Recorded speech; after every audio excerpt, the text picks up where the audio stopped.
दिल कहता है चलो से मिल, उठते हैं कदम रुक जाते हैं, उठते हैं कदम रुक जाते हैं। दिल हमको कभी समझाता है, हम दिल को कभी समझाते हैं। दिल कहता है चल उनसे मिल, उठते हैं कदम रुक जाते हैं। नमस्कार, हाय, हेलो, नमस्ते, सत श्री अकाल। मैं सुरेश कुमार आप सब विद्यार्थियों का अपने YouTube चैनल पे हार्दिक स्वागत करता हूं, अभिनंदन करता हूं। चलिए, आज हम लोग हिंदी 100 मार्क्स का ये तीसरा मॉड्यूल प्रैक्टिस सेट करने वाले हैं। तो सभी विद्यार्थी इस वीडियो को ध्यान से देखें, एकाग्र करके ध्यान देखें और वीडियो को स्किप ना करें, क्योंकि मैं हर प्रश्न और हर ऑप्शन के बारे में बहुत अच्छी तरीके से व्याख्या करने वाला हूं। चलिए, बिना विलंब किए हुए सरस्वती माता का नाम लेकर के बढ़ते हैं आगे। चलिए, पहला प्रश्न क्या कह रहा है, ओ सदा निरा निबंध किस पुस्तक से लिया गया है? तो मैं बता दूं, ओ सदा निरा एक निबंध है, यात्रा वृत्तांत है, जिसे लिखा है किसने जी? तो माथुर साहब ने। किसने लिखा है? माथुर जी ने। मैंने बताया था, जगदीश चंद्र माथुर। और इस प्रश्न का सही जवाब होगा विद्यार्थियों ऑप्शन सी। ओ सदा निरा कहाँ से लिया गया है? बोलते क्षण से। किसने लिखा है? जगदीश चंद्र माथुर। देखिए ऑप्शन डी क्या कहता है जी? हारे को हरिनाम। ये सब अनबन है, इसके बारे में आप लोग ध्यान नहीं दे। ऑप्शन डी को देखिए, हारे को हरिनाम। ये पुस्तक किसने लिखा है? तो ये लिखा है रामधारी सिंह दिनकर। चलिए, रामधारी सिंह दिनकर जी ने लिखा है। ये पुस्तक आई थी ना, हारे को हरिनाम, कब छपा था जी? तो चलिए फिर से लिखूंगा मैं, 1970 में छपा था। कब छपा था? 1970 में ये प्रकाशित हुआ था। और भी ना हम लोग कह सकते हैं, और भी रामधारी सिंह दिनकर जी की ना क्या है, रचनाएं हैं। जैसे रेणुका क्या है जी? चलिए, रेणुका देखें सभी विद्यार्थी, रेणुका किसकी रचना है? रेणुका।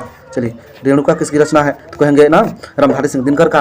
हुंकार किसकी रचना है? हुंकार किसकी रचना है? तो ये भी रामधारी सिंह दिनकर जी का। कुरुक्षेत्र किसकी रचना है? रामधारी सिंह दिनकर जी का। चलिए अगले प्रश्न की तरफ चलते हैं। अगला प्रश्न क्या कह रहा है विद्यार्थियों? कह रहा है कृष्ण का विलोम। कृष्ण मतलब काला। चलिए, कृष्ण मतलब क्या जी? काला। कृष्ण मतलब क्या होता है बच्चों? काला होता है, ठीक है ना। चलिए, कृष्ण का विलोम शब्द होगा। सभी विद्यार्थी इस प्रश्न का जवाब ढूंढने का प्रयत्न करें। कृष्ण का विलोम शब्द क्या होगा? कृष्ण मतलब क्या होता है जी? काला। कृष्ण का विलोम शब्द होगा। चलिए, ये तो बच्चों वाला प्रश्न हो गया जी। चलिए, कृष्ण का, चलिए सबसे विलोम शब्द सही लग रहा है ना, कृष्ण का क्या होगा जी? तो ऑप्शन बी हमारा सही है। चलिए ऑप्शन बी सही, सफेद। कृष्ण का सफेद ही तो होगा। चलिए, अगर होता है यहाँ पर ना उजला, चलिए कृष्ण अगर होता, चलिए ना, देखिए काला किसका है? तो उजला का है जी, उजला ना। चलिए, उजला ही होता है, कोई दिक्कत नहीं इसमें। तो इस प्रश्न का सही जवाब है ऑप्शन बी। चलिए, सफेद। कृष्ण मतलब, चलिए कृष्ण का विलोम होगा सफेद। अगले प्रश्न की तरफ चलते हैं। अस्तुति का विलोम शब्द होगा। अस्तुति कहते हैं ना, अस्तुति कर रहे हैं, वंदना कर रहे हैं, विनती कर रहे हैं, प्रार्थना कर रहे हैं। इस प्रश्न का सही जवाब होगा ऑप्शन ऑप्शन ए। चलिए, अस्तुति का विपरीत होता है जी, विपरीतार्थक होता है निंदा ना। निंदा कर रहे हैं, बुराई कर रहे हैं, किसी की अवहेलना कर रहे हैं, वही तो होता है निंदा। चलिए, घृणा का विपरीत क्या होगा जी? घृणा का होता है जी प्रेम। क्या होगा? प्रेम। चलिए, द्वेष का क्या होगा जी? द्वेष कलह कहते हैं ना, ये तो होता है जी ना, क्या कहते हैं? प्रेम। इसको भी हम प्रेम ही कह सकते हैं। चलिए, अगले प्रश्न की तरफ चलते हैं विद्यार्थियों। अगला प्रश्न क्या कह रहा है? कह रहा है यथार्थ के इस लेन देन का नाम ही संसार है। यथार्थ के इस लेन देन का नाम ही संसार है। यह पंक्ति किसके द्वारा लिखी गई है? चलिए आप लोग बताएं, प्रश्न ना 4 का जवाब क्या होगा? चलिए देखें, इस प्रश्न का सही जवाब होगा ऑप्शन बी। मलेज ने लिखी है डायरी। क्या लिखी है जी? डायरी। उस डायरी का नाम क्या है? डायरी का नाम क्या है? तो हंसते हुए मेरा अकेलापन। हंसते हुए मेरा अकेलापन किसने लिखा है? तो मलेज ने लिखा है। और यह जो है उनकी डायरी है। क्या है जी? डायरी। तो इसी डायरी में, इसी पाठ में इस पंक्ति का जिक्र किया गया है ना कि यथार्थ के इस लेन देन का नाम है क्या है जी? तो संसार है। चलिए, अब बाकी ऑप्शनों के बारे में भी देख लेते हैं। चलिए, भगत सिंह कौन थे ना? एक लेख और एक पत्र लिखा था उन्होंने, हम लोग जानते हैं। ना कायरता के बदले ना देश के प्रति अपने प्राण गंवाने को उन्होंने क्या कहा था? वीरता कहा था। चलिए, अब कहें नामोर सिंह कौन है बताएं? प्रगीत और समाज जिन्होंने लिखा था वही है नामोर सिंह जी। चंद्रशेखर शर्मा गुलेरी किसने लिखा था? तो गुलेरी साहब ने कौन सी कहानी लिखी थी बताएं आप लोग? चलिए, उसने लिखा था, उसने कहा था। चलिए, बहुत शानदार, याद करते जाएं सभी विद्यार्थी। अगला प्रश्न क्या कह रहा है जी? अगला प्रश्न कह रहा है जिसका जन्म पहले हुआ हो। जिसका जन्म पहले हुआ उसके लिए एक शब्द क्या है जी, तो उसको क्या कहते हैं, अग्रज। अग्रज, अग्रज जो जिसका जन्म पहले हुआ। चलिए अनुज, अनुज छोटे भाई को कहते हैं जी ना। पूर्वज क्या होता है, हमारे पूर्वज दादा दादी नाना नानी। चलिए आगे बढ़ते हैं विद्यार्थियों अगले प्रश्न की तरफ। चलिए अगला प्रश्न क्या कह रहा है, अगला प्रश्न देखें, कह रहा है जिसके बिना काम न चले के लिए एक शब्द है। देखें जिसके बिना काम न चले को चल सके के लिए एक शब्द है। इस प्रश्न का सही जवाब होगा ऑप्शन ए अपरिहार्य। अपरिहार्य, चले अपरिहार्य इस प्रश्न का सही जवाब है। आवश्यक, हाँ आवश्यक होता है, जरूरी होता है, ये सब ना निहित चीज़ें हैं। चलिए अवरोधक मतलब होता है बाधा, क्या होता है जी, बाधा, समझते जाए। चलिए बहुत सुंदर, अगले प्रश्न की तरफ चलते हैं। मुक्तिबोध का जन्म स्थल कहाँ है, मुक्तिबोध का जन्म स्थल याद कीजिए, गजानन माधव मुक्तिबोध, गजानन माधव मुक्तिबोध। अच्छा मुक्तिबोध का जन्म स्थल कहाँ है जी, तो कहेंगे इस प्रश्न का सबसे सही जवाब होगा ऑप्शन बी। चलिए सिंहपुर कहाँ पड़ता है, बताएं आप लोग, ऑप्शन बताएं। चलिए सिंहपुर ये कहाँ पड़ता है, चलिए सिंहपुर, सिंहपुर चलिए ये कहाँ पड़ता है, सिंहपुर ग्वालियर मध्य प्रदेश, ग्वालियर एमपी में पड़ता है सिंहपुर जी। किसका जन्म हुआ था बताएं आप लोग ना, गजानन माधव मुक्तिबोध का। जन्म कब हुआ था, 13 नवंबर, कब हुआ था जी, 13 नवंबर 1917। 1917 याद रखें, जब चंपारण सत्याग्रह हुआ था, गांधी जी ना चंपारण में आए थे। चलिए अच्छा कुछ और देख लेते हैं विद्यार्थियों। देखें मुक्तिबोध ने कौन कौन सी रचना लिखी है ना, तो चांद का मुंह टेढ़ा, क्या लिखा है, चांद का मुंह टेढ़ा किसने लिखा है, तो मुक्तिबोध ने लिखा है। और क्या लिखा है जी, भूरी भूरी खाक धूल, भूरी भूरी चलिए ना, भूरी भूरी खाक धूल किसने लिखी है, तो गजानन माधव मुक्तिबोध जी ने लिखा था, जिनका ना जन्म हुआ था सिंहपुर ग्वालियर मध्य प्रदेश। कब हुआ था, 13 नवंबर 1917। याद करते चलें, बहुत सुंदर, बहुत खूबसूरत। अगले प्रश्न की तरफ चलते हैं। कह रहा है झंझट शब्द का परिवाची होगा, वही झंझट, झंझट क्या होता है भाई, बवाल होता है, क्या होता है, बवाल। इस प्रश्न का सबसे सही जवाब होगा ऑप्शन सी। चलिए दुख, दुख पीड़ा दर्द कह सकते हैं, परेशानी ना, मुसीबत समस्या, आसानी, आसानी मतलब सहजता सुगमता। चलिए बहुत सुंदर, समझते चलें। अगला प्रश्न क्या है, अगला प्रश्न क्या है, डरावना शब्द का पर्यायवाची शब्द होगा, डरावना शब्द का पर्यायवाची होगा, डरावना ना। इस प्रश्न का सही जवाब ऑप्शन डी भयानक। डरावना मतलब क्या जी, भयानक, क्रोध, गुस्सा ना, भय, डर कहते हैं। चलिए अगले प्रश्न की तरफ चलते हैं। 10वां प्रश्न क्या कर रहा है, पंचायती राज में क्या खो गया है। ये बहुत सुंदर प्रश्न है, देखें इस प्रश्न को, पंचायती राज में क्या खो गया है। इस प्रश्न का सबसे सही जवाब होगा पंच परमेश्वर। याद कीजिए पंच परमेश्वर किस कविता में इसका जिक्र किया गया है, जल्दी आप लोग बताएं। तो एक व्यक्ति हैं, एक लेखक हैं, कवि हैं, जिनका नाम क्या है जी, ज्ञानेंद्र पति। क्या नाम है जी, ज्ञानेंद्र पति। आप लोग ज्ञानेंद्र, चलिए ज्ञानेंद्र पति, यहाँ जगह नहीं है इसलिए मैं नहीं लिखूंगा, ज्ञानेंद्र पति आप लोग सुन के समझे। ज्ञानेंद्र पति ने लिखा था गांव का घर, कौन सा कविता लिखा था, गांव का घर, और उसी में ना पंचायती राज के बारे में किया गया है। और पंच परमेश्वर क्या हो गया जी, तो खो गया है। चलिए कहीं खो गया है, बहुत सुंदर, बहुत खूबसूरत। अगले प्रश्न की तरफ चलते हैं आगे। अगला प्रश्न क्या कर रहा है, नीलगाय शब्द कौन सा समास है, नीलगाय शब्द कौन सा समास है। देखें इस प्रश्न को, नीलगाय यानी कि इस पद को ना, इस समासिक पद को अगर विग्रह किया जाए तो निकलेगा ना, नीली है जो गाय, यानी कि ना नीला है जो गाय, ऐसे भी कह सकते हैं, नीली है जो गाय, यानी कि ना उपमान और उपमेय दिया जा रहा है। इस प्रश्न का सही जवाब होगा ऑप्शन क्या जी, बी कर्मधारय, कर्मधारय समास। चलिए बहुत खूबसूरत, बहुत सुंदर। चलिए अगले प्रश्न की तरफ चलते हैं। नवयुवक, चलिए नवयुवक शब्द कौन समास है, नवयुवक। देखें नवयुवक, इस प्रश्न ना, इस शब्द का आप लोग विग्रह करें तो क्या होगा जी, तो नया है जो युवक ना, नया है जो युवक, यानी कि ये भी शब्द किस समास में चला गया, तो जी ना किस समास में चला गया, कर्मधारय, कर्म को धारण करने वाला कर्मधारय समास, ठीक है ना। अच्छा द्वंद्व समास क्या होता है जी, च का अर्थ होता है, च का बीच में योजक चिन्ह हाइफन, अभिभाव समास ना, अभिभाव समास ये संयोजक चिन्ह होते हैं, धीरे धीरे ना, पास पास, भरपेट, प्रतिदिन, भरसक, ठीक है ना। और द्विगु समास क्या होता है, संख्या पूर्वक द्विगु। आप लोग समझ रहे हैं, मैंने हर बार बताया है, एक एक चीज़ क्लियर करते चलेंगे। चलिए यहाँ पे चलिए आगे बढ़ते हैं विद्यार्थियों। चलिए 13वां प्रश्न क्या कह रहा है जी, 13वां प्रश्न कह रहा है रस्सी का टुकड़ा के रचनाकार हैं। चलिए ये बहुत सुंदर प्रश्न, देखें रस्सी का टुकड़ा किसने लिखा है, सभी विद्यार्थी जवाब देंगे। चलिए रस्सी का टुकड़ा किसने लिखा है, ये रस्सी के टुकड़े के राइटर हैं, लेखक हैं Guy de Maupassant. Guy de Maupassant कौन है जी, तो गाय डी मोपासा ने इसको लिखा है। अच्छा गाय डी मोपासा कहाँ के थे, फ्रांस के थे, कहाँ के थे, फ्रांस, कहाँ के थे जी, फ्रांस के थे, याद रखिएगा। चलो अगले प्रश्न की तरफ चलते हैं। चलिए आगे देखें। अगला प्रश्न कह रहा है सेना शब्द है, सेना शब्द है, ये बहुत शानदार प्रश्न है आज का। देखें इसके विषय में, सेना शब्द है विद्यार्थियों में बता दूं, सेना है स्त्रीलिंग, क्या है जी, स्त्रीलिंग। अच्छा मैं बता दूं जितनी भी जिन लोगों में भी ताकत होता है, जिन लोगों में भी क्या होता है जी, ताकत होता है, पावर होता है। क्या होता है? पावर होता है बच्चों। देखें पावर, सेना क्या है जी, सेना में ताकत होती है कि नहीं, सरकार, सरकार में ताकत होती है कि नहीं, चलिए पुलिस, पुलिस में ताकत होती है कि नहीं, सब जिन जिन लोगों में भी ना ताकत होता है, बल ज़्यादा होता है, जो योद्धा होते हैं वे क्या होते हैं जी, वे सब कैसे होते हैं, तो स्त्रीलिंग होते हैं। चलिए बहुत खूबसूरत, बहुत सुंदर। अगले प्रश्न की तरफ बढ़ते हैं। चलिए 15 नंबर प्रश्न कह रहा है कवि शब्द का स्त्रीलिंग। चलिए स्त्रीलिंग रूप क्या होगा? अरे यार आंख मूंद के कहो, कवयित्री।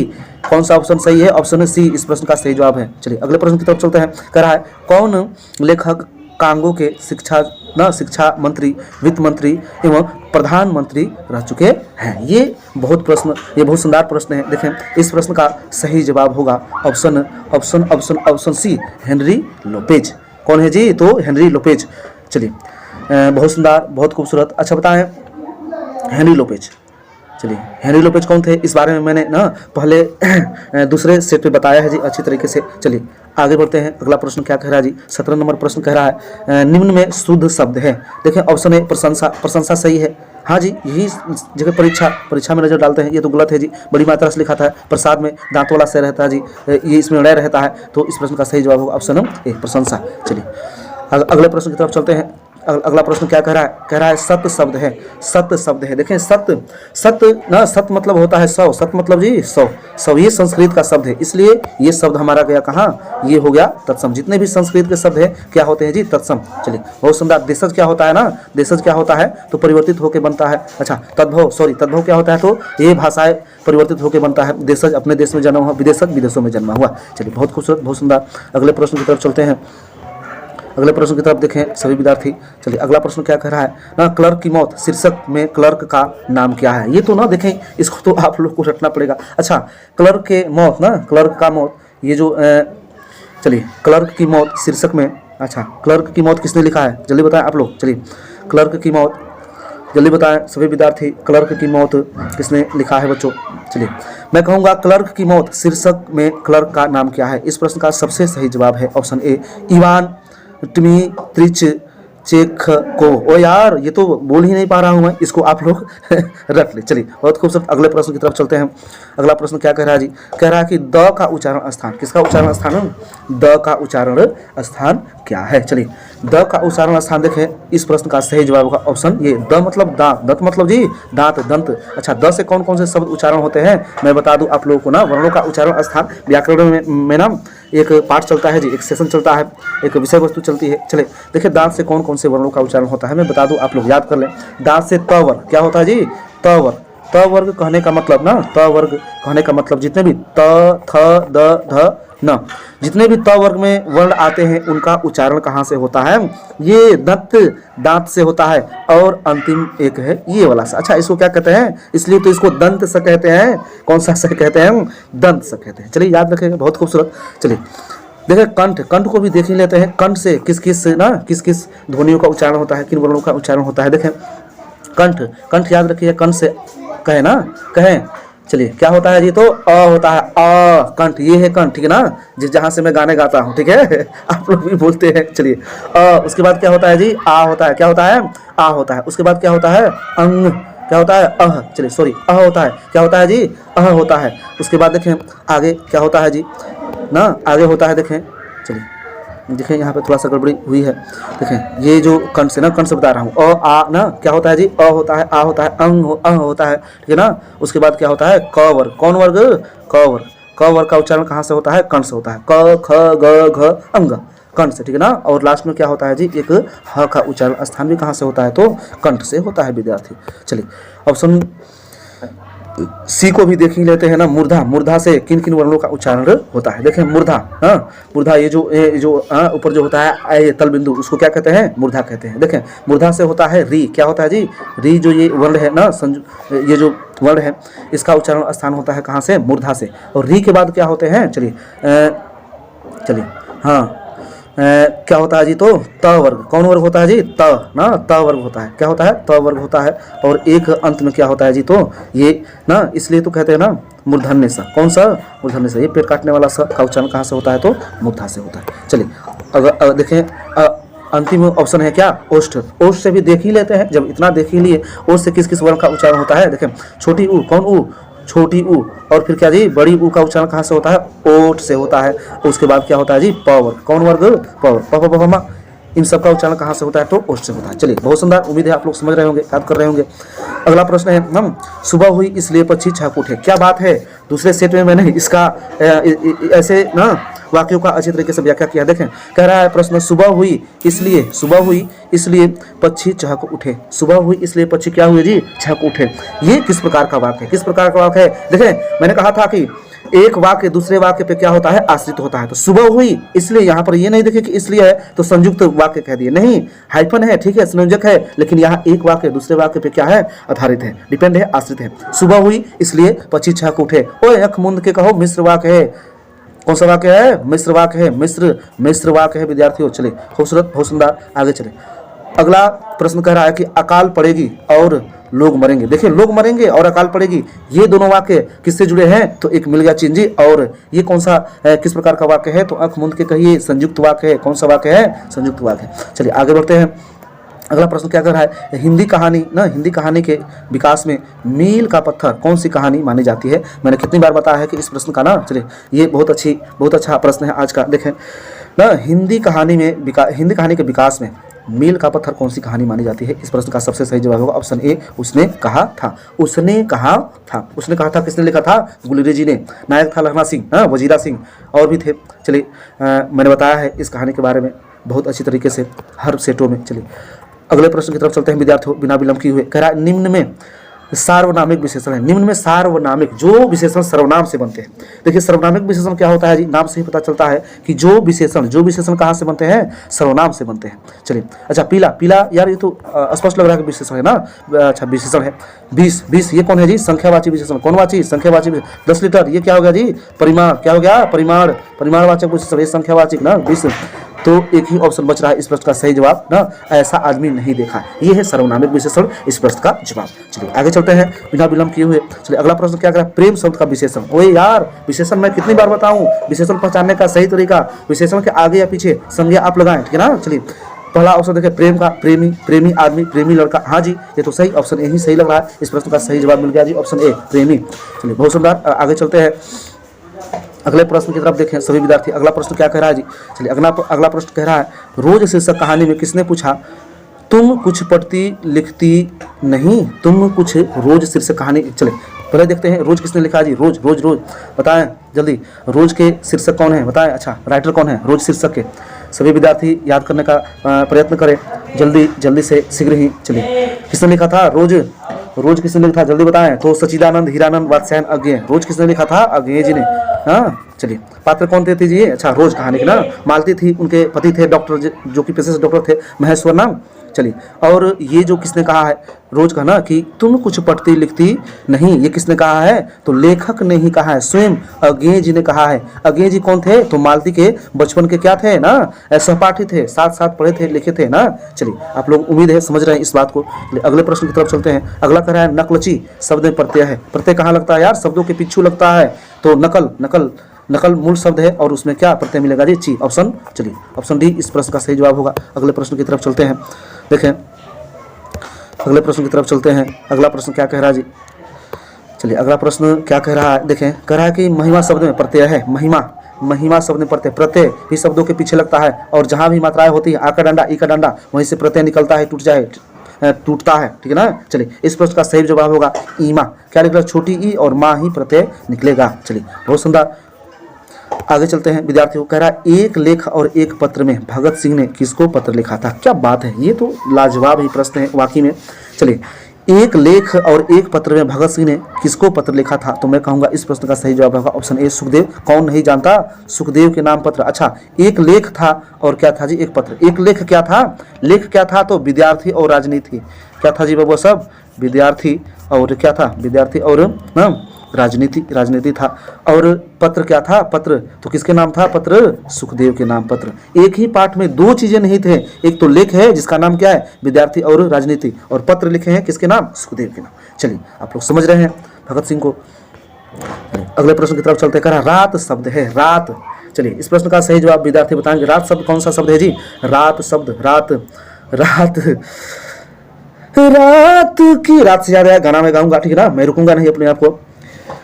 रात की खामोशियों में अनसुना शोर है, जिंदगी खोई हुई है, दुख भरी सामोहे,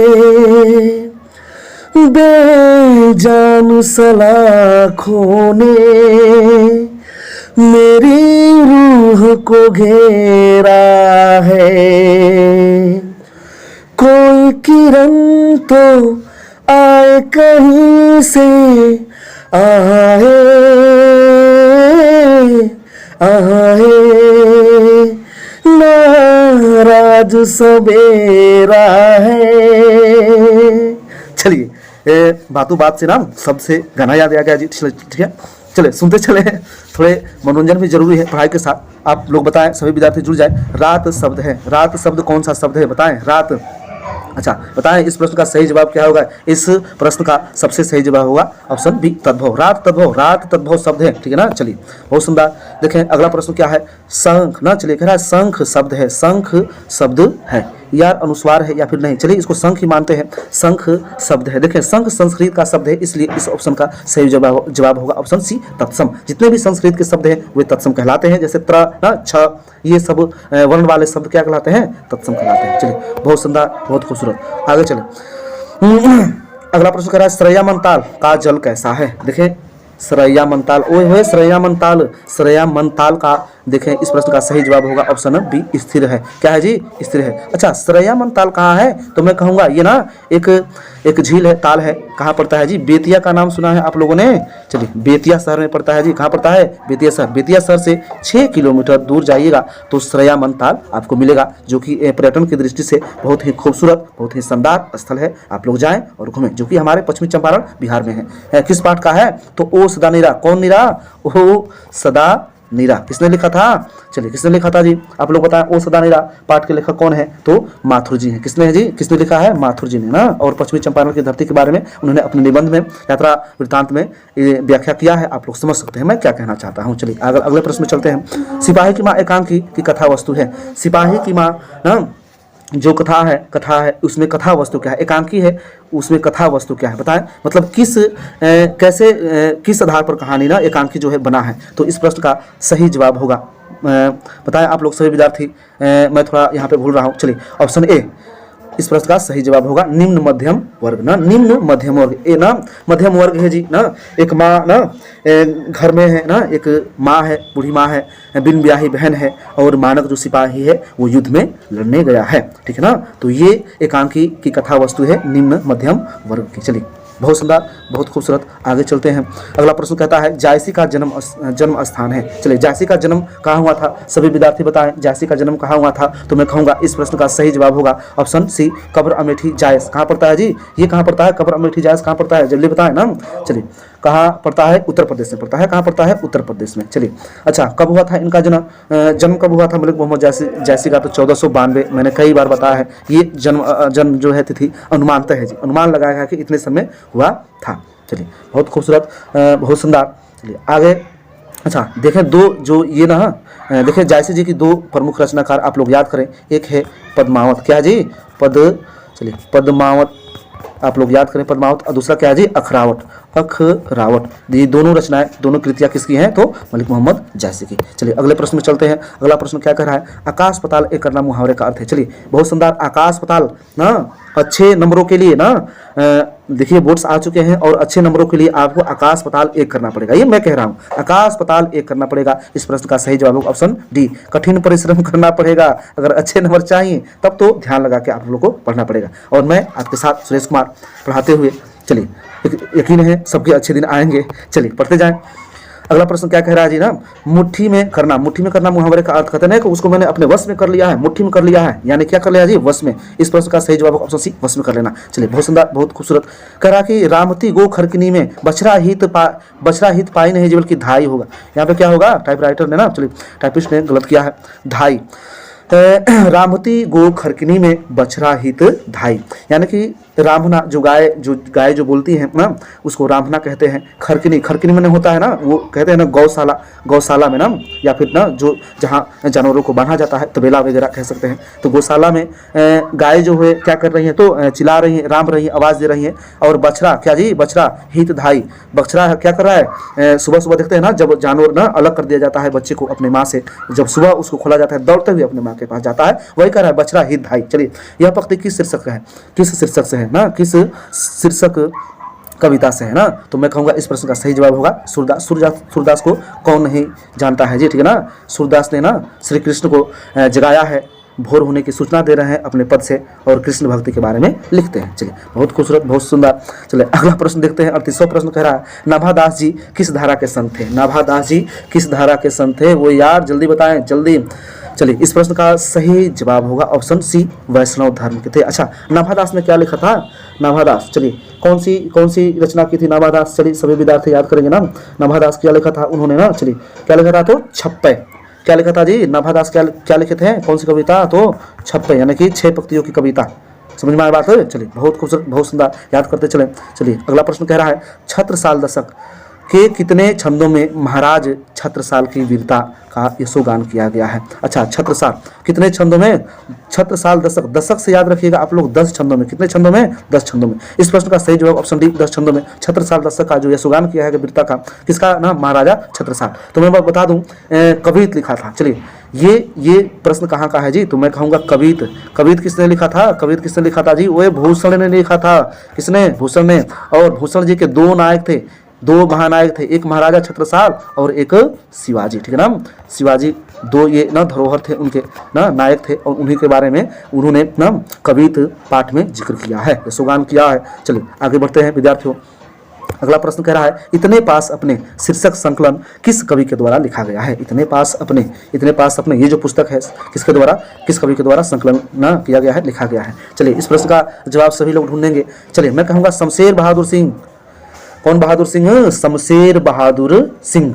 शमशेर बहादुर सिंह ने इस पाठ को इस पुस्तक को लिखा है, इसकी रचना की है शमशेर बहादुर सिंह ना।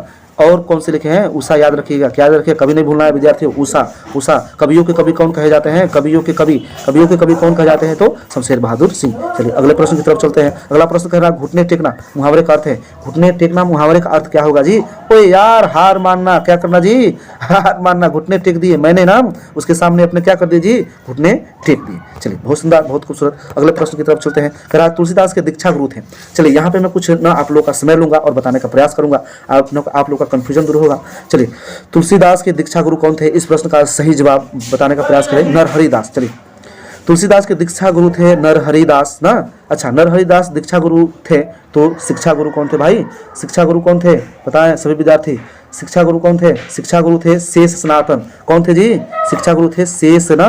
चलिए शेष सनातन, कौन थे, शेष सनातन। शेष सनातन से आप लोग शिक्षा गुरु थे, और दीक्षा गुरु नरहरिदास। चलिए अब देखें ऑप्शन एक और दिखाई दे रहा है, अग्रदास। अग्रदास के बारे में भी बहुत पूछता है। अग्रदास किसके दीक्षा गुरु थे, अग्रदास किसके दीक्षा गुरु थे, तो ये थे किसके जी, नाभादास के। याद रखिएगा नाभादास के दीक्षा गुरु कौन थे, तो अग्रदास जी थे। चलिए याद करते चले, अगले प्रश्न की तरफ चलते हैं विद्यार्थियों। कह रहा खारा का विलोम होगा, खारा मतलब कहते हैं नमकीन, खारा मतलब जी नमकीन, तो इसका विलोम शब्द क्या हो जाएगा जी, मीठा। खारा का विलोम होता है मीठा। चलिए अगले प्रश्न की तरफ चलते हैं। अगला प्रश्न कह रहा है, पंचवटी कौन सा समास है। पंचवटी ओए संख्या पूर्व द्विगु, ऑप्शन सी अख मुंद के, ठीक है ना। चलिए अगले प्रश्न की तरफ चलते हैं। कह रहा है समाज। चलिए समाज का विशेषण है, समाज जो शब्द है, देखें इस शब्द का विशेषण क्या होगा भाई, तो क्या होगा, सामाजिक ना। मैंने कहा विशेषण जब भी पहचानना हो तो आप लोग ना शब्दों के आगे या पीछे क्या कर सकते हैं, संज्ञा लगा सकते हैं। अच्छा सामाजिक नहीं होता है और समाज योग्य नहीं होता है। इस प्रश्न का सबसे सही जवाब होगा ऑप्शन बी, सामाजिक ना, सामाजिक आदमी, सामाजिक लड़का, सामाजिक चीजें। चलिए आगे बढ़ते चलते हैं, आगे बढ़ते चलें विद्यार्थी। कराए अगला प्रश्न, अपना उल्लू सीधा करना मुहावरे का अर्थ है। अपना उल्लू सीधा करना मुहावरे का अर्थ क्या है, आप लोग बताएं। अपना उल्लू सीधा करना मतलब जी क्या होता है, चापलूसी करना, अपना काम निकालना, चालाकी करना, मूर्ख बनाना। अपना उल्लू सीधा करना मतलब कहेंगे ऑप्शन बी, इस प्रश्न का सही जवाब होगा अपना काम निकालना, ठीक है ना। चलिए अपना काम क्या करना जी, निकालना। उम्मीद है आप लोग समझ रहे हैं। अगले प्रश्न की तरफ चलते हैं विद्यार्थियों। अगला प्रश्न क्या कह रहा है, चलिए अगला प्रश्न कह रहा है, जिसने गुरु से दीक्षा ली हो के लिए एक शब्द होता है। जिसने गुरु से दीक्षा ली हो उसे कहते हैं एक शब्दों में ऑप्शन ए दीक्षित कहते हैं। क्या कहते हैं जी? दीक्षित। समझ में आया बात? चलिए, बहुत खूबसूरत। अगले प्रश्न की तरफ चलते हैं। अगला प्रश्न कह रहा है उसने कहा था कहानी के नायक हैं। उसने कहा था कहानी के नायक कौन है? तो इस प्रश्न का सही जवाब होगा ऑप्शन ए लहना सिंह। उसने कहा था, किसने लिखा था ना? चंद्रधर शर्मा गुलेरी ने लिखा था। मैं इस प्रश्न के बारे में कितनी बार बता चुका हूँ, आप लोग उम्मीद है समझ रहे हैं। चलिए अगले प्रश्न की तरफ चलते हैं। अगला प्रश्न कह रहा है हाथ पैर कौन सा समास है? हाथ पैर, हाथ भी है और पैर भी है और बीच में योजक चिन्ह। वो यार ये तो 4 से द्वंद्व आ गया। ऑप्शन ए इस प्रश्न का सही जवाब होगा। ये कौन सा समास है? तो द्वंद्व। च का आगमन है जी बीच में।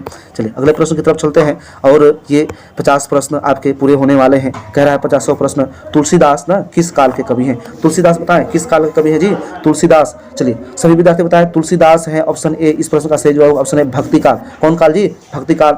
चलिए भक्ति काल के कवि हैं कौन? तुलसीदास। अच्छा बताएं सभी विद्यार्थी तुलसीदास का जन्म कब हुआ था जी? जन्म हुआ था तुलसीदास का कब हुआ था? तो 1500, यहाँ देखें 1543 में हुआ था जी। कब हुआ था जी? 1500 कहाँ हुआ था? 43। कहाँ हुआ था जी? राजापुर बादा। कहाँ हुआ था? बादा यूपी। कहाँ पड़ता है जी? बादा यूपी में पड़ता है। देखें ध्यान से। चलिए बहुत खूबसूरत। अच्छा एक और चीज़ ना, 50वां प्रश्न पूरा हो चुका है तो कुछ मैं बताऊंगा। चलिए तुलसीदास के ना रचनाओं के बारे में थोड़ा सा देख लेते हैं। चलिए पीडीएफ यहाँ पे थोड़ा सा गड़बड़ी, लेकिन कोई बात नहीं। चलिए तुलसीदास के रचनाओं के बारे में 2 महत्वपूर्ण आप लोग रचना याद रखें, और भी सब महत्वपूर्ण है। सबसे पहला है रामचरितमानस। रामचरितमानस किसने लिखा है? तो तुलसीदास ने, ठीक है ना। अब विनय पत्रिका के संपादक कौन है? विनय पत्रिका किसने लिखा है? तो भी किसने लिखा है जी? तुलसीदास। और भी है कवितावली, दोहावली, गीतावली ना, ये सब किनकी रचना है? तुलसीदास की। चलिए विद्यार्थियों बहुत बहुत धन्यवाद मुझे देखने के लिए ना, मुझे हमेशा ऐसे पढ़ते रहने के लिए, ढेर सारा प्यार देने के लिए। तब तक 50 प्रश्न आपके पूरे हो चुके हैं, तब तक आप लोग थोड़ा सा 2 मिनट का ब्रेक लें। चलिए जय हिंद, फिर से मिलते हैं। तुमसे पूछा ही नहीं, तुम्हें अपना बना बैठे। तुमसे पूछा ही नहीं, तुम्हें अपना बना बैठे। एक तरफा प्यार किया तुमसे, अपना दिल गवा बैठे। इस प्यार को एक तरफा न रहने देना यार, इस प्यार को एक तरफा न रहने देना यार। तुमसे पूछा ही नहीं, तुम्हें अपना बना बैठे। चलिए नमस्कार, हाय, हेलो, नमस्ते, गुड इवनिंग।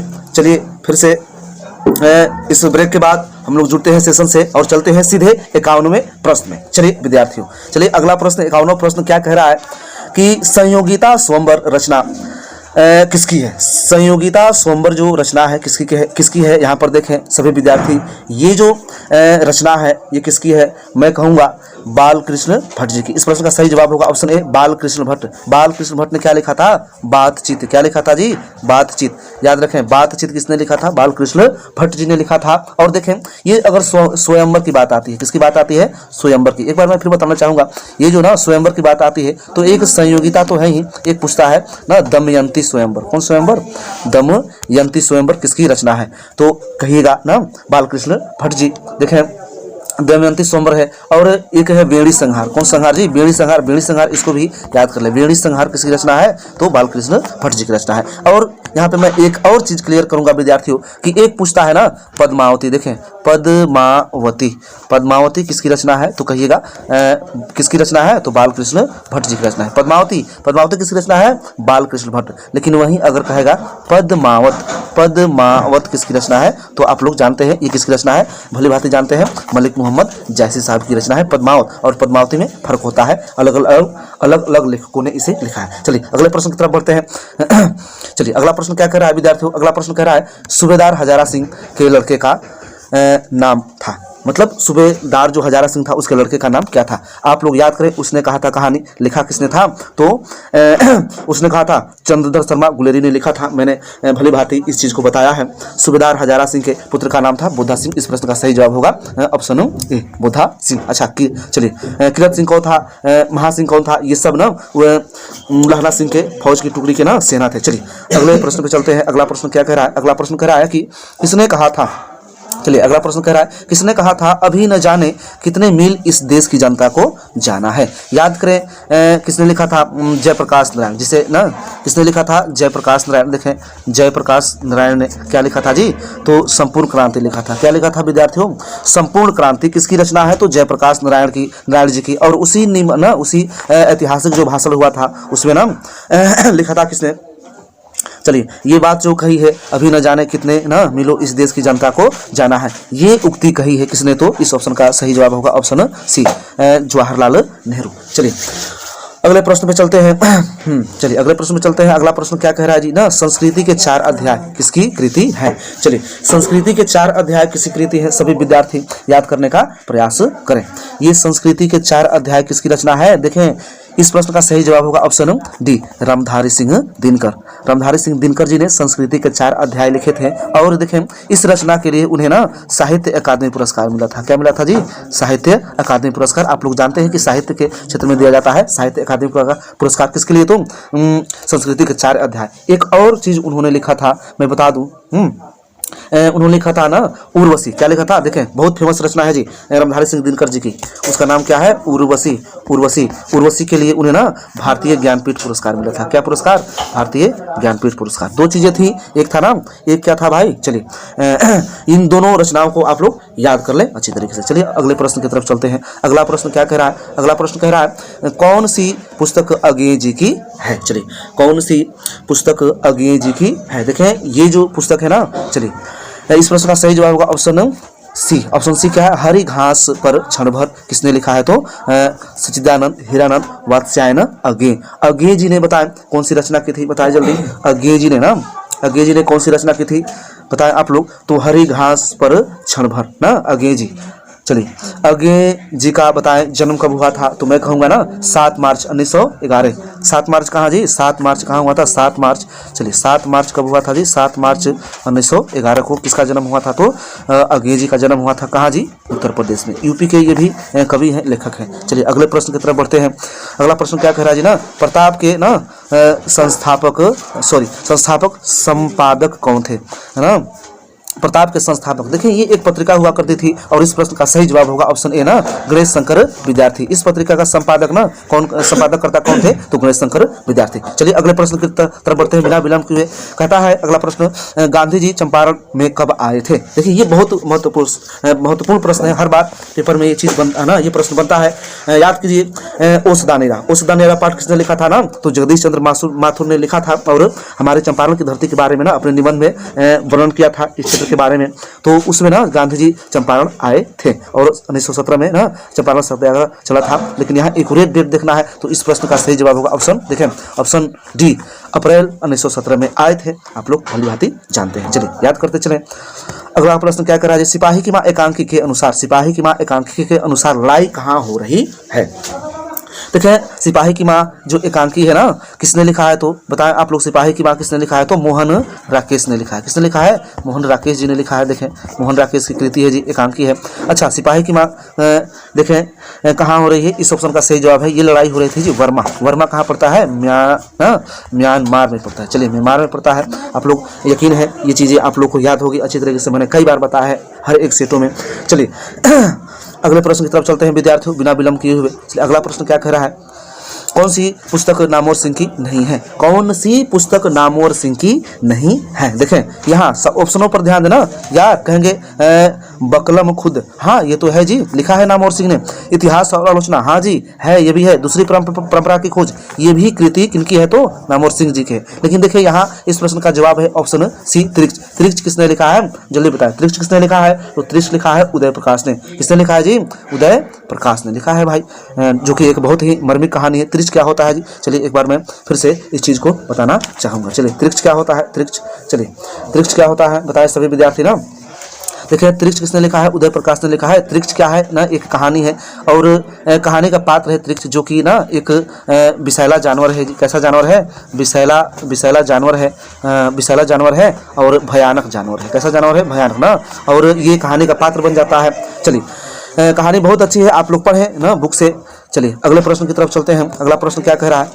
अगला प्रश्न कह रहा है दलित साहित्य का सौंदर्य शास्त्र के लेखक हैं। दलित साहित्य, जब नाम से ही पता चलता है। अच्छा दलित, देखे ना, दलित साहित्य का सौंदर्य शास्त्र के लेखक कौन है? इस प्रश्न का सही जवाब है ऑप्शन सी, ओम प्रकाश वाल्मीकि, जो कि एक दलित समुदाय से थे, चूहड़े जाति से थे। कौन से जाति से? चूहड़े ना, याद करें। उन्होंने लिखा था चूहड़े जाति से संबंधित है। कौन सा काव्य, कौन सा पाठ लिखा था उन्होंने? तो आत्मकथा, जूठन। कौन सा ओम प्रकाश वाल्मीकि ने किसकी रचना की है जी? तो बहुत पूछता है प्रश्न, जूठन। जूठन किसकी रचना है? ओम प्रकाश वाल्मीकि की। चलिए बहुत अच्छे, याद करते चलें हर एक चीज। अगला देखें, अगला प्रश्न क्या कह रहा है जी ना, कौन सी रचना मलयज की है? कौन सी रचना मलयज की है? चलिए मलयज की है। मलयज ना, देखें इस प्रश्न का सही जवाब होगा ऑप्शन सी। ऑप्शन सी है जी, कविता से ना साक्षात्कार। कविता से साक्षात्कार। मैं बता दूं मलयज ना, मलयज साहब का जन्म कब हुआ था? बताएं सभी विद्यार्थी। जन्म हुआ था इनका ना 1935। कब हुआ था जी? 1935 में हुआ था। जन्म कब हुआ था मलयज का? 1935 में हुआ था विद्यार्थियों। कहाँ हुआ था? तो आजमगढ़ यूपी में हुआ था। कहाँ हुआ था? यूपी में। चलिए अच्छा, जब इतना देख ही लिए ना, तो उनकी कृतियाँ मैंने पहले भी बताई है कि जख्म ना, जख्म पर धूल, और क्या है तो संवाद और एकालाप, ये सब उनके क्या है? रचना है। किनके? तो चलिए मलयज की, जिन्होंने डायरी लिखा है हंसते हुए मेरा अकेलापन। हंसते हुए मेरा अकेलापन। चलिए भूले नहीं, याद करते चले। अगला प्रश्न देखें, कह रहा है कौन सी रचना मलयज की? चलिए सॉरी, फिर से वही प्रश्न हो गया जी। चलिए अगले प्रश्न की तरफ चलते हैं। 62वां प्रश्न कह रहा है कहानीकार जो है तिरिच की लाश को जलाने जंगल में किसके साथ जाता, किसके साथ गया था? कह रहा है प्रश्न, फिर से एक बार ध्यान से पढ़ें। कहानीकार तिरिच की लाश को जलाने जंगल में किसके साथ गया था? इस प्रश्न का सही जवाब है, अगर आपने कहानी पढ़ा है तो आंख मूंद के कहिए, ठीक है ना। इस प्रश्न का ऑप्शन क्या होगा जी? थानू के साथ गया था। त्रिच कहानी किसने लिखा है? तो उदय प्रकाश। मैंने बताया था त्रिच क्या है जी? कहानी का एक पात्र है, जो कि एक विषैला जानवर है, भयानक जानवर है। समझ में आया बात? चलिए बहुत खूब, बहुत सुंदर। आगे चलते हैं अगले प्रश्न की तरफ। अगला प्रश्न क्या कह रहा है जी? चलिए अगला प्रश्न कह रहा है, चलिए जे कृष्णमूर्ति का पूरा नाम, जे कृष्णमूर्ति का पूरा नाम, जिन्होंने क्या लिखा था जी? जे कृष्णमूर्ति। चलिए शिक्षा, जिन्होंने क्या लिखा है? शिक्षा। खूब ध्यान से देखें। चलिए इस प्रश्न के बारे में मैं थोड़ा डिटेल से बताऊंगा। चलिए अगला, हाँ, जे कृष्णमूर्ति का पूरा नाम, यानी कि पूरा नाम जे है। इस ऑप्शन ये जो दिए हैं ना, ये गलत है। मुझे तो कोई नहीं लग रहा है, सब गलत है। जे कृष्णमूर्ति का नाम, जे से ना होता है जिद्दू। क्या होता है जी? जिद्दू। याद रखिएगा ना, जिद्दू आधा द और ये द में बड़ी ऊ की मात्रा, ठीक है ना, पूरे द में। जिद्दू कृष्णमूर्ति इनका पूरा नाम है। चलिए जब इतना जान ही लिए तो कृष्णमूर्ति जी ना, चलिए उनके बारे में जान लेते हैं। जन्म कब हुआ था जी? 12 मई। कब हुआ था जी? 12 मई, याद करें, 12 मई 1895। 12 मई 1895 में हुआ था। कहाँ हुआ था जी? चित्तूर आंध्र प्रदेश में हुआ था। कहाँ हुआ था? चित्तूर आंध्र प्रदेश में हुआ था। चलिए खूबसूरत, शानदार, सुने बात को ध्यान से। चलिए अगले प्रश्न की तरफ चलते हैं। अगला प्रश्न क्या कर रहा है विद्यार्थियों? 64वां प्रश्न कह रहा है मलिक मोहम्मद जायसी। चलिए 64वां प्रश्न क्या कर रहा है? मलिक मोहम्मद जायसी किस परंपरा के कवि हैं? देखें मलिक मोहम्मद जायसी जी के बारे में कौन नहीं जानता है? मलिक मोहम्मद जायसी जी, मैं कहूंगा इस प्रश्न का सही जवाब होगा ऑप्शन सी, प्रेमाख्यानक काव्य परंपरा के कवि हैं मलिक मोहम्मद जायसी, जिन्होंने क्या लिखा है? कड़बक लिखा है। चलिए बहुत सुंदर, अगले प्रश्न की तरफ चलते हैं। अगला प्रश्न क्या कर रहा है? सूरदास किस मार्ग में दीक्षित हुए? यानी कि एक रास्ता होता है, एक मार्ग होता है, जिस पर ना आदमी ना विद्यार्थियों को दीक्षित किया जाता है, शिक्षा दीक्षा दी जाती है। तो इस प्रश्न का सही जवाब होगा ऑप्शन सी, याद करते चले, पुष्टि मार्ग में भी दीक्षित हुए, ठीक है ना। चलिए बहुत खूबसूरत, अगले प्रश्न की तरफ बढ़ते हैं विद्यार्थियों। अगला प्रश्न क्या कह रहा है? अगला प्रश्न कर रहा है कि तुलसीदास के ना शिक्षा गुरु थे। तुलसीदास के शिक्षा गुरु कौन थे? देखिए तुलसीदास के शिक्षा गुरु की बात आएगी तो हम लोग कहेंगे शेष सनातन और काशी के विद्वान हुआ करते थे। किसके गुरु? तुलसीदास के गुरु। कौन से गुरु? शिक्षा गुरु। अच्छा नरहरिदास कौन है? नरहरिदास है दीक्षा गुरु। कौन गुरु? दीक्षा गुरु। मैंने बताया था शिक्षा और दीक्षा में फर्क क्या होता है। चलिए शेष सनातन, चलिए ना, शेष सनातन है कौन गुरु? तो शिक्षा गुरु, और दीक्षा गुरु नरहरिदास। चलिए बहुत खूबसूरत, बहुत शानदार। चले इस चीज को आप लोग क्लियर करते चले। कह रहा है अगला प्रश्न, सबके हित का वचन कौन कहता है? सबके हित का वचन, ये तो ना कुछ अंदर से ही कुछ अजीब सा प्रश्न है। पाठ के आधार पर, किसके आधार पर पूछा है? पाठ के आधार पर। देखें, सूरदास जी, कबीरदास जी, जायसी, विद्यापति, तो सबके हित के बारे में ना सही वचन कहते हैं कौन? कबीरदास जी। कबीर के दोहे, इस प्रश्न का सही जवाब होगा बच्चों, विद्यार्थियों, ऑप्शन बी। कबीर सबके हित के लिए कहते हैं। किसके लिए? सबके हित के लिए बातें करते हैं कबीर। आप लोग भली भांति कबीरदास को जानते हैं ना, उनके दोहे समाज में इतने प्रचलित हैं कि मैं क्या ज़्यादा विशेषता करूं। ऐसी वाणी बोली मन का आपा खोए और उनको शीतल करे और शीतल आप हो शीतल है। ये सब ना दोहे उनके बहुत ही प्रसिद्ध है, प्रचलित है, आप लोग सुन सकते हैं ना। चलिए कबीरदास से, चलिए कबीरदास से याद आया, लेकिन यहाँ मैं आप लोगों को अगर एक दोहा सुना दूँ तो फिर पढ़ने में मजा आए। चलिए सुनिए कबीरदास के दोहे। अच्छा क्या है? ऐसी बानी बोलिए मन का आपा खोए, ऐसी बानी बोलिए मन का आपा खोए, औरन को शीतल करे आप शीतल होए, कबीरा आप शीतल होए। चलिए बहुत सुंदर, बहुत खूबसूरत, कबीर सिंह से याद आ गया उनके दोहे, तो आप सुन ले। पढ़ाई के साथ मनोरंजन भी चलता है यारो। चलो आगे बढ़ते हैं अगले प्रश्न की तरफ। अगला प्रश्न क्या कह रहा है? छत्रसाल दशक में, अगला प्रश्न देखिए खूब ध्यान से, छत्रसाल दशक में छंद है, छत्रसाल दशक में छंद है। अच्छा कितने छंद है छत्रसाल दशक में? चलिए कहेंगे 10। 10 जब भी आए तो 10, ठीक है ना। इस प्रश्न का सही जवाब होगा ऑप्शन ना डी, छत्रसाल। अच्छा राजा छत्रसाल और शिवाजी दो ना महापुरुष थे, नायक थे। शिवाजी ये किनके नायक हुआ करते थे? तो कबीत याद कीजिए। क्या याद कीजिए? कबीत। कबीत किसने लिखा था? तो भूषण जी ने लिखा था। किसने लिखा था? भूषण जी ने। चलिए बहुत खूबसूरत, बहुत शानदार। चलिए अगले प्रश्न की तरफ बढ़ते हैं। अगला प्रश्न कह रहा है ना, इनमें से कौन सी पुस्तक प्रसाद जी की, यानी प्रसाद मतलब जयशंकर प्रसाद, जिसने क्या लिखा था? कमायनी, ठीक है ना, तुमुल कोलाहल कलह में वो लिखा था। चलिए इनमें से कौन सी पुस्तक प्रसाद जी की नहीं है? ध्यान दे, नहीं है। चलिए यहाँ देख रहे हैं ना, आंसू भी है जी ना। चलिए इस प्रश्न का सही जवाब आप लोग बताएं, सभी विद्यार्थी ना। चलिए इस प्रश्न का सही जवाब ऑप्शन डी, शिवाजी की महत्व। शिवाजी की महत्व, शिवाजी का महत्व किसने लिखा है? तो भूषण ने ही तो लिखा है। कबीत ना, कबीत पाठ में देखिए जाके, ठीक है ना। इंद्रजाल भी किनकी रचना है? जयशंकर प्रसाद जी की नाम। आंसू भी ना और आंधी भी, ये तीनों रचनाएं किनकी है? जयशंकर प्रसाद जी की है। बाकी ये जो बच रहा है ऑप्शन डी, शिवाजी का महत्व, ये भूषण की रचना है। चलिए बहुत खूब सुंदर, आप समझें इस बात को। अगले प्रश्न में चलते हैं बिना विलंब किए। सुभद्रा कुमारी चौहान के पिता का नाम, पिता फादर। चलिए सुभद्रा कुमारी चौहान के पिता का नाम क्या था? इस प्रश्न का सही जवाब होगा ऑप्शन सी, ठाकुर रामनाथ सिंह। ठाकुर रामनाथ सिंह। सुभद्रा कुमारी चौहान क्या लिखे थे नाम? अच्छा पुत्र वियोग। कौन सी रचना किया है उन्होंने? तो पुत्र वियोग। चलिए पुत्र वियोग लिखा है सुभद्रा कुमारी चौहान ने। आप लोग याद करें, स्मरण करें चीज़ों को, पाठों को, ठीक है ना। चलिए अच्छा देखें यहाँ आप लोग देखें सुभद्रा कुमारी चौहान के ना, देखें पिता का नाम क्या था? तो ठाकुर रामनाथ सिंह। लेकिन पति भी हुआ करते थे। पति देखें, पति कौन थे? चलिए यहाँ पे मैं लिख रहा हूँ, पति कौन थे? तो ठाकुर लक्ष्मण सिंह। कौन थे? लक्ष्मण सिंह। लक्ष्मण सिंह से याद रखिएगा ना, लक्ष्मण सिंह कौन थे? तो सुभद्रा कुमारी चौहान के पति थे जी। चलिए बहुत खूबसूरत, बहुत शानदार ना। अगला देखिए, अच्छा इनकी माता कौन थी? श्रीमती ना, श्रीमती धीराज कुंवर। कौन थी? श्रीमती धीराज कुंवर थी। याद करते चले ना। चलिए बहुत खूबसूरत, बहुत सुंदर। अगले प्रश्न की तरफ बढ़ते हैं। चलिए 71वां प्रश्न क्या कह रहा जी? कौन सी कृति शमशेर बहादुर की है? कौन सी कृति शमशेर बहादुर की है? चलिए कौन सी कृति शमशेर बहादुर की है? इस प्रश्न का सबसे सही जवाब मुझे लग रहा है ऑप्शन सी, यही सही है जी। काल तुझसे होड़ है मेरी। काल तुझसे होड़ है मेरी, ये किसकी रचना है? तो शमशेर बहादुर की रचना है। शमशेर बहादुर सिंह ने क्या कौन सी कविता का रचना किया है? उषा। किसका जी? उषा। कवियों के कवि किससे कहा जाता है? शमशेर बहादुर सिंह को कहा जाता है। चलिए बहुत खूबसूरत, बहुत सुंदर। अगले प्रश्न की तरफ बढ़ते हैं, आगे बढ़े विद्यार्थियों। अगला प्रश्न करा, हाँ गजानन माधव मुक्तिबोध का जन्म कब हुआ था? कब हुआ था गजानन माधव मुक्ति का जन्म? चलिए सभी विद्यार्थी बनाएंगे इस प्रश्न को। चलिए इस प्रश्न का सही जवाब होगा ऑप्शन ए। अगर आप पढ़े हैं तो ना, गजानन माधव मुक्ति बोध का जन्म हुआ था 13 नवंबर 1917। 1917 में क्या हुआ था, चलिए 17 में क्या हुआ था जी, 1917 में चंपारण सत्याग्रह, गांधी जी आए थे कहाँ, चलिए बिहार में। चलिए बहुत सुंदर, बहुत खूबसूरत। अगले प्रश्न की तरफ चलते हैं। अगला प्रश्न कह रहा है ना, देखिए अब यहाँ से व्याकरण मिलेंगे आप लोग को मेरे ख्याल से। चलिए गणेश कह रहा है, गणेश किस संधि का उदाहरण है, गणेश ना, गणेश किस संधि का उदाहरण है जी। चलिए इस प्रश्न का सही जवाब ऑप्शन याद करें आप लोग, ऑप्शन बी गुण संधि। कौन संधि जी, गुण संधि क्या होता है ना, गुण संधि ये स्वर संधि का ना भेद होता है, एक गुण चलता है ना।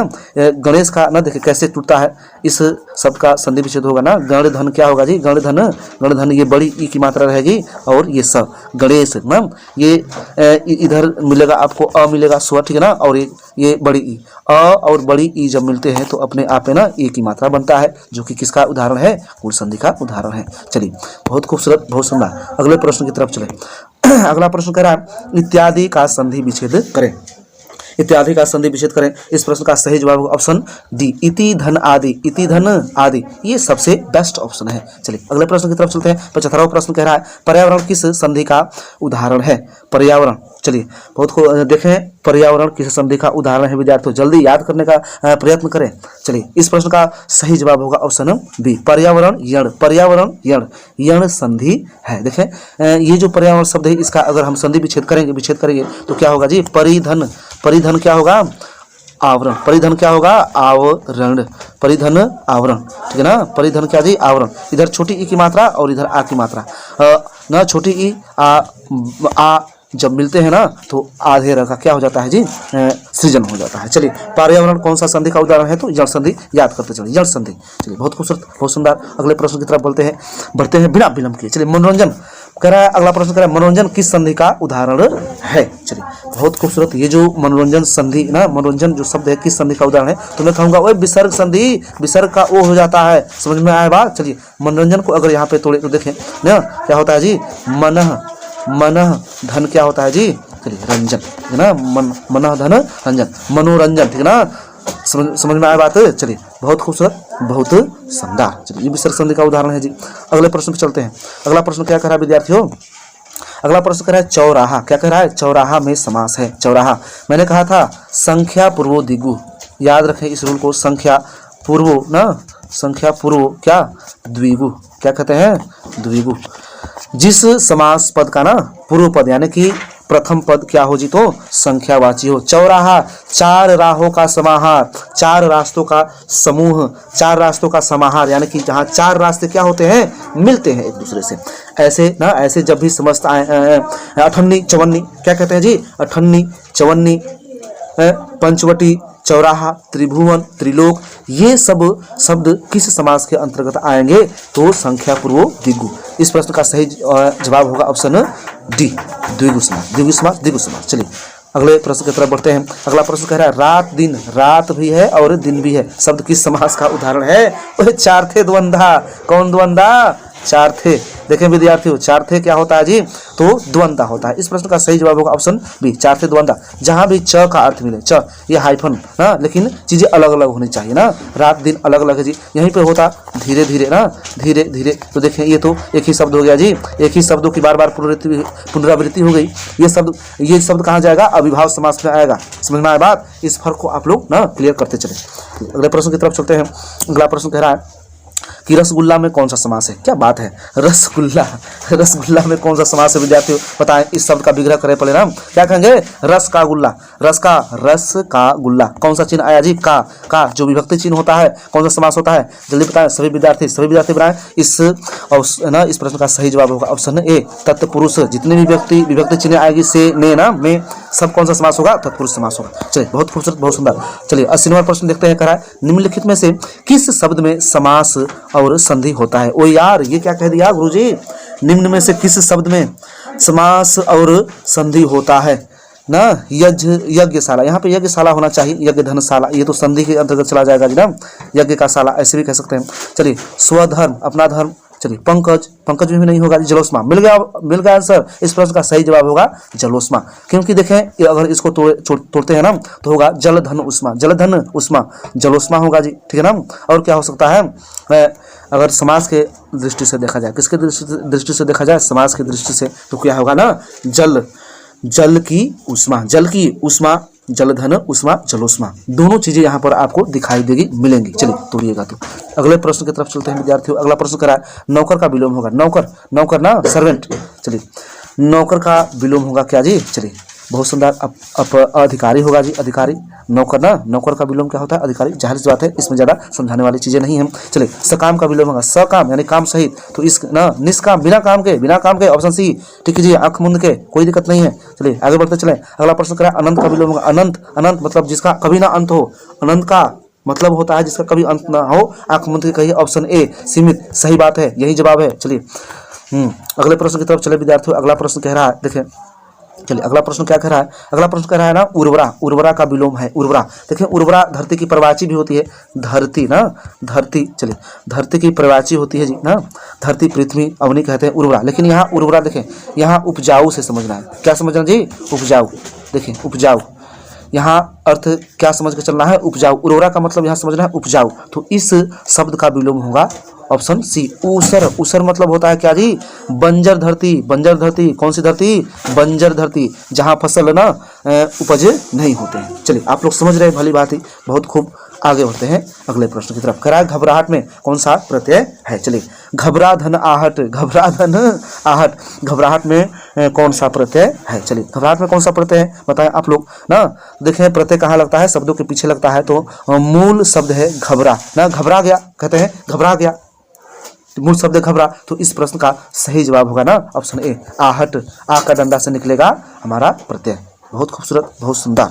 चलिए अगले प्रश्न की तरफ चलते हैं। अगला प्रश्न क्या कह रहा है, किस शब्द में आवा प्रत्यय नहीं है, किस शब्द में आवा प्रत्यय। तो देखें प्रत्यय हो या फिर उपसर्ग हो, प्रत्यय और उपसर्ग कहाँ लगते हैं, तो चलिए उपसर्ग कहाँ लगते हैं विद्यार्थियों, ये मैं कहूँगा मूल शब्द में लगते हैं। कहाँ लगते हैं, मूल शब्द, मूल शब्द होना चाहिए, फिर जाकर के ना उपसर्ग निकलेगा और प्रत्यय। तो देखें दिखावा ना, दिखावा, दिख ना, देखना, दिखावा मूल शब्द है जी, मिलेगा मूल शब्द।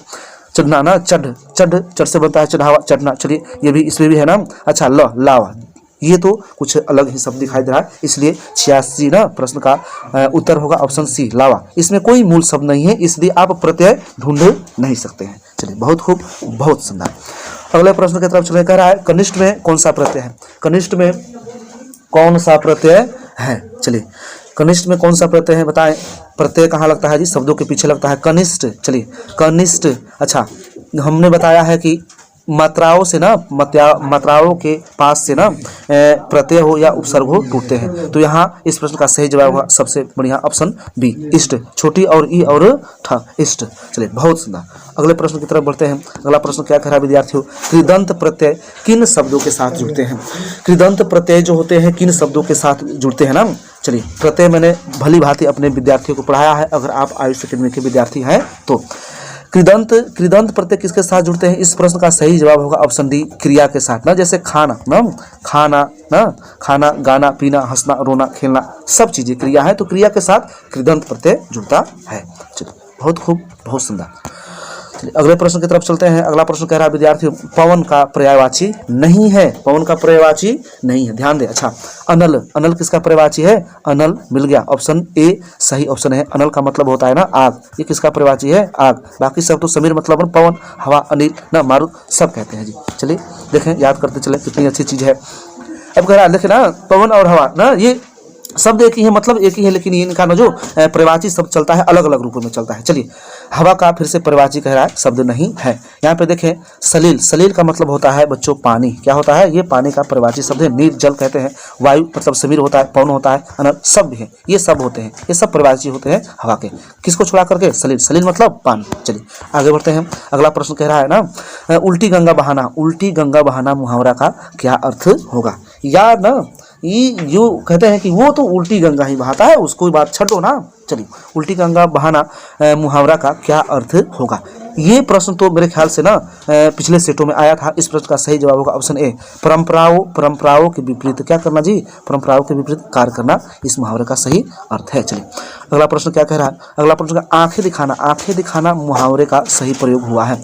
मतलब वाक्य में इस मुहावरा का अर्थ नहीं ढूंढना है, ठीक है ना, वाक्य प्रयोग देखना है। आंखें दिखाना मतलब क्या होना जी, ना गुस्सा जाहिर करते हैं, गुस्सा दिखाते हैं ना, आंखें दिखाना मतलब गुस्सा करना, क्या करना जी, गुस्सा करना। तो वाक्य देखें ना, सीता ने, पहला ऑप्शन कह रहा है सीता ने डॉक्टर को आंख दिखाई। वो यार डॉक्टर को कैसे आंख दिखा सकते हो, गुस्सा दिखाओगे आंख दिखाओगे ना, इंजेक्शन कोई और लगा देगा फिर पागल हो जाओगे, ठीक है। चलिए दूसरा प्रश्न देखिए, दूसरा ऑप्शन कह रहा है श्याम साहूकार को आंख दिखाता है। साहूकार को क्या दिखाता है, आंख दिखाता है। मिल गया आंसर यार। इस प्रश्न का सही जवाब होगा ऑप्शन बी। चलिए बहुत खूबसूरत, अगले प्रश्न की तरफ बढ़ते हैं। अगला प्रश्न क्या कह रहा है, अगला प्रश्न कांटा बोना मुहावरे का क्या अर्थ है। अच्छा, कांटा बोते हैं, हमने कांटा बोया, ठीक है ना, कांटा बोया कहने का मतलब आपने हानि पहुंचाना है किसी का ना किसी का। इस प्रश्न का सबसे सही जवाब होगा ऑप्शन बी, हानि पहुंचाना, कांटा बोना। चलिए अगले प्रश्न की तरफ चलते हैं विद्यार्थियों। अगला प्रश्न कह रहा है चार चांद लगाना। ओए चार चांद लग गए, तुम मेरे घर में आए ना, पधारे महानुभाव, इससे मेरे घर में क्या हो गया जी, चार चांद लग गए। चार चांद मुहावरे का अर्थ क्या होगा, देखें यहाँ इस मुहावरे का सही सबसे अर्थ है, आंख मूंद के कहिए सुंदरता बढ़ जाना। चलिए बहुत सुंदर, बहुत खूबसूरत। अगले प्रश्न की तरफ चलते हैं। कहा कमल का पर्यायवाची है, पर्यायवाची समानार्थी एक ही बात है। अच्छा देखें ऑप्शन ए की तरफ देखें, कमल का पर्यायवाची है। अच्छा देखें ऑप्शन ए की तरफ जलज। ओ यार मुझे तो यही लग रहा है। चलिए मिल गया, आंख मूंद के एकदम कॉन्फिडेंस के साथ। इस प्रश्न का सही जवाब है ऑप्शन ए, जलज। जलज किसको कहते हैं, अरविंद, कमल, पंकज, सब किसका पर्यायवाची है, कमल का ना। पीयूष किसका है जी, अमृत का है। किसका है, अमृत। पीयूष किसको कहते हैं, अमृत। जल्दी, जल्दी होता है तरंग, ठीक ना, तरंग, तरंग। और ये जलद, ये सब क्या होते हैं, तरंग होते हैं, लहर होते हैं विद्यार्थियों। चलिए आगे बढ़ते चलें। अगला प्रश्न क्या कह रहा है ना, अनंत, अनंत का पर्यायवाची। देखें ये तो फिर से क्वेश्चन रिपीट कर दिया यार, चलो कोई बात नहीं, ऐसा होता है एग्जाम, कभी कभी आपके पेपर में ना एक ही क्वेश्चन दो बार पूछ देता है। चलिए इस प्रश्न का सही जवाब होगा ऑप्शन, मैंने पहले ही बता दिया है ना, सॉरी फॉर दैट। ये प्रश्न कुछ और कह रहा है विद्यार्थियों, अनंत का पर्यायवाची है। अनंत मतलब जी जो जिसका ना क्या हो जी, अनंत, अनंत, अनंत। यहाँ अनंत का ये अर्थ नहीं होगा कि जो कभी खत्म नहीं, जो कभी खत्म नहीं हो उसे अनंत कहते हैं, ये सही बात है। लेकिन यहाँ देखें ऑप्शन के हिसाब से चलेंगे। यहाँ देखें इस प्रश्न का सही जवाब होगा ऑप्शन सी, अनंत। अनंत किसको कहते हैं, शेषनाग को कहते हैं, शेषनाग भगवान, ठीक है ना, कहते हैं हे अनंतनाग, हे शेषनाग। चलिए बहुत खूबसूरत, बहुत सुंदर, आप लोग समझने का प्रयास करें, छोटी छोटी चीजें हैं, एकदम गहराई से देखते जाना है, नहीं तो फिर मात कर जाइएगा। चलिए अगले प्रश्न की तरफ चलते हैं। उपसर्ग का प्रयोग होता है, उपसर्ग का प्रयोग होता है। ऑप्शन ए कह रहा है शब्दों के प्रारंभ में। ओ जी हाँ जी बिल्कुल, शब्दों के प्रारंभ में, पहले, पूर्व, जो भी कहे ना, पूर्व या फिर पहले, बात एक ही है, ठीक है ना। चलिए पहले कहे सब बात एक ही है ना, प्रारंभ में कहे सब बात एक है। उपसर्ग कहाँ लगता है, शब्दों के पहले। मैं कितनी बार ये बातें आप लोग को बता चुका हूँ। चलिए खूबसूरत, शानदार।